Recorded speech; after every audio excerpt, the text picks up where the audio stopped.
हाँ बच्चों, आज मैं आप सबको पढ़ाने जा रही हूँ कारक। कारक और विभक्तियाँ आप सबने पढ़ी हुई हैं, लेकिन फिर भी कारक किसे कहते हैं, कारक कितने प्रकार के होते हैं, कहाँ पर कौन सा कारक प्रयोग किया जाता है, इस सब के बारे में आज मैं आप सबको बताने जा रही हूँ। परिभाषा कारक की। क्रिया से साक्षात संबंध रखने वाले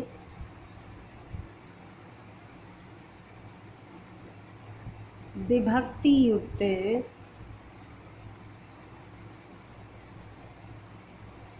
पदों को कारक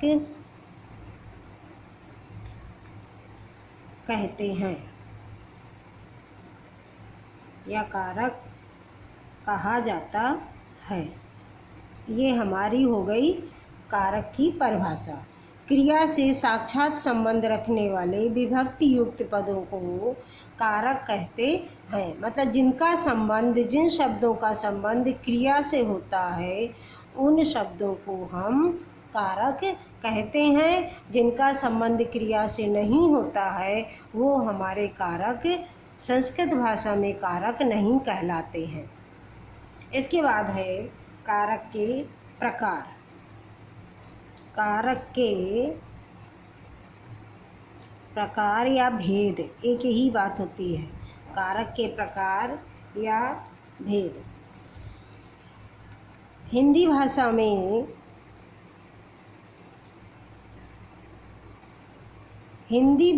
में कारकों की संख्या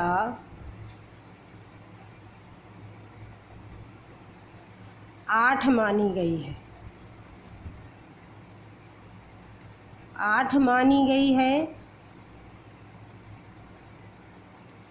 किंतु 8 मानी गई है। कारकों के नाम लिख लो। नंबर 1 कर्ता, नंबर 2 कर्म कारक, नंबर 3 करण कारक, 4 नंबर संप्रदान, 5 अपादान, 6 संबंध और 7 अधिकरण।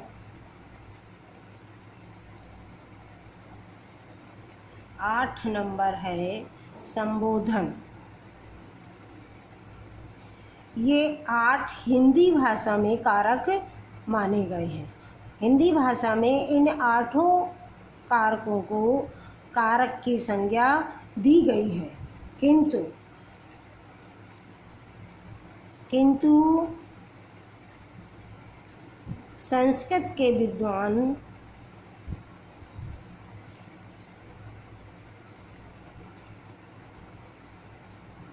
संबंध और संबोधन को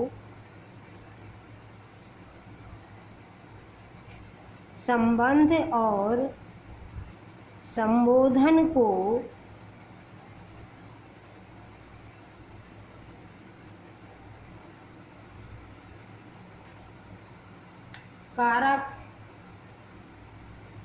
नहीं मानते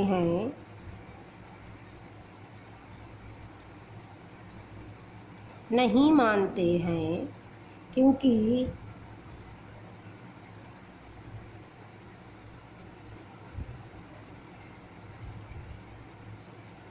क्रिया के साथ क्रिया से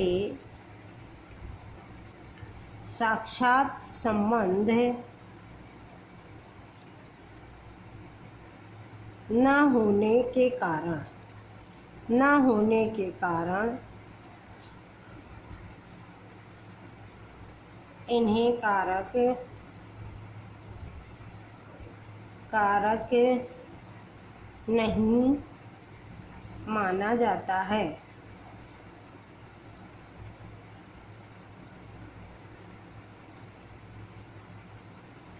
अतः संस्कृत भाषा में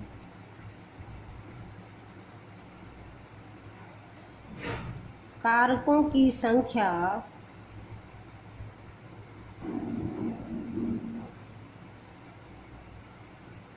छह मानी गई है। संबंध और संबोधन को कारक नहीं माना जाता है। इसके बाद आता है विभक्तियाँ।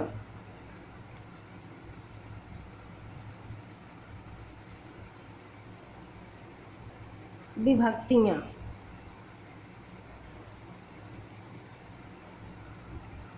संस्कृत में 7 विभक्तियाँ होती हैं।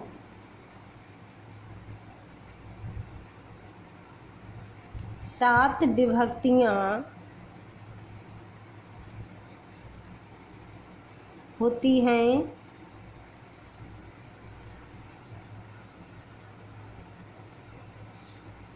कुछ लोग संबोधन की गणना करते हुए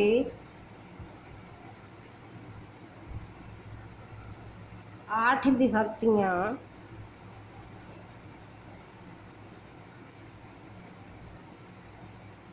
मानते हैं।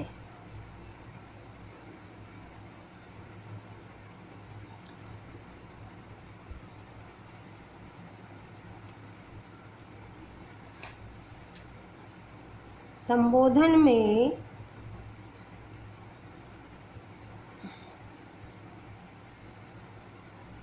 प्रथमा विभक्ति के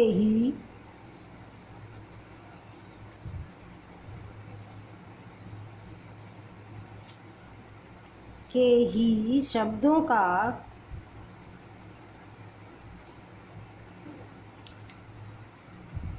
प्रयोग किया जाता है। प्रयोग किया जाता है। अतः संबोधन को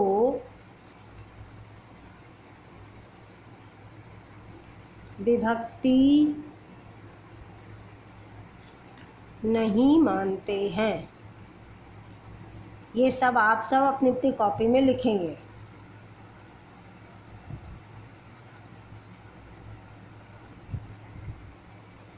इससे स्पष्ट हुआ कि संस्कृत भाषा में 6 कारक माने गए हैं और 7 विभक्तियाँ मानी गई हैं। कारक और विभक्तियों को कारक और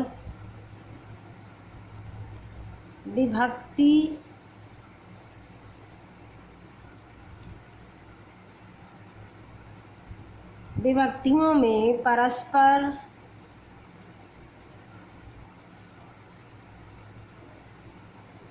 परस्पर घनिष्ठ संबंध है।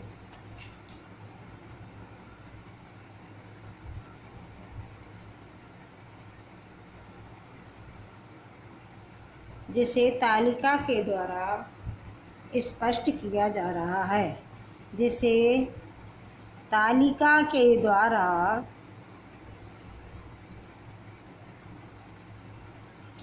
स्पष्ट किया जा रहा है। अब आप सब समझ गए होंगे कि संस्कृत भाषा में 6 कारक होते हैं और 7 विभक्तियाँ होती हैं। संबंध और संबोधन को कारक नहीं माना जाता है। इसके बाद हम अब तालिका बनाते हैं। तालिका हमारी होगी तालिका। इसमें विभक्ति, कारक और कारक चिन्ह विभक्ति, कारक और कारक चिन्ह। विभक्ति में आप सब प्रथमा, द्वितीया, तृतीया, चतुर्थी, पंचमी, षष्ठी, सप्तमी और संबोधन। जब प्रथमा विभक्ति होती है तो कर्ता कारक होता है और इसका चिन्ह होता है ने। द्वितीय विभक्ति में कर्म कारक और चिन्ह होता है को। जब तृतीय विभक्ति आती है तो करण कारक और चिन्ह होता है से, के द्वारा, से अथवा के द्वारा। चतुर्थी विभक्ति में संप्रदान कारक होता है और चिन्ह होता है इसका को और के लिए। पंचमी में अपादान कारक होता है और चिन्ह होता है से अलग होने पर, से अलग होने पर। जब वाक्य में कोई वस्तु, व्यक्ति कहीं से अलग हो रहा होता है, उस जगह जब से होता है तो पंचमी विभक्ति का प्रयोग किया जाता है। षष्ठी विभक्ति में संबंध कारक और इसका चिन्ह होता है का, की, के। सप्तमी विभक्ति आती है तो अधिकरण कारक होता है और इसमें में, पर चिन्ह होता है इसका। संबोधन में संबोधन ही कारक होता है और इसका चिन्ह होता है हे, भो, अरे आदि। ये हमारी कारक की तालिका हो गई, कारक और विभक्तियाँ। इसके बाद सबसे पहले हमारा आता है कर्ता कारक प्रथमा विभक्ति। नंबर 1 है हमारा कर्ता कारक प्रथमा विभक्ति। कर्ता कारक में प्रथमा विभक्ति का प्रयोग किया जाता है।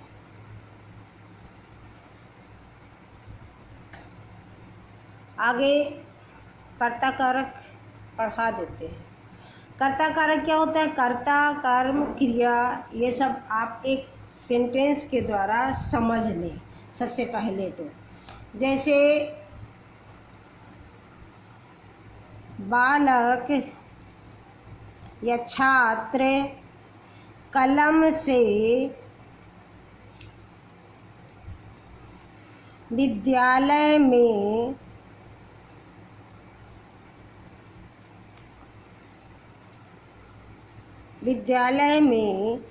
हाथ से,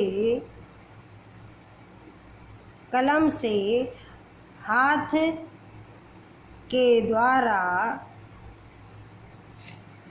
लिखता है। छात्र कलम से विद्यालय में हाथ के द्वारा लिखता है। अब यहाँ पर छात्र जो है ये हमारा है, ये कर्ता है। छात्र हमारा कर्ता है और लिखता है जो है ये हमारी क्रिया है।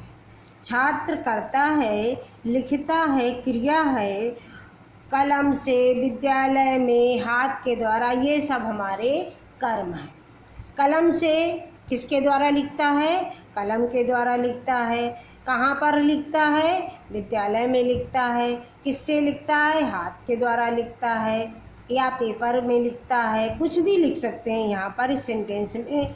तो ये कर्ता का क्रिया से इन सब का क्रिया के साथ साक्षात संबंध होने के कारण ये हमारे सब कारक हैं।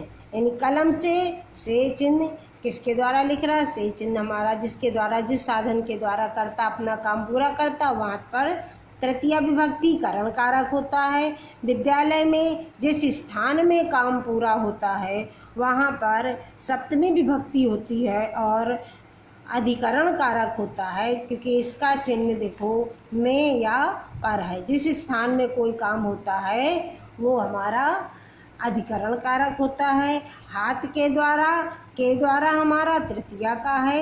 ये सारे इन सब कारकों का सीधा संबंध क्रिया से है, इसलिए ये सब हमारे कारक कहलाते हैं। धन्यवाद बच्चों। बाकी कल कर्ता कारक, कर्म कारक सब पूरा कल पढ़ाएंगे। धन्यवाद।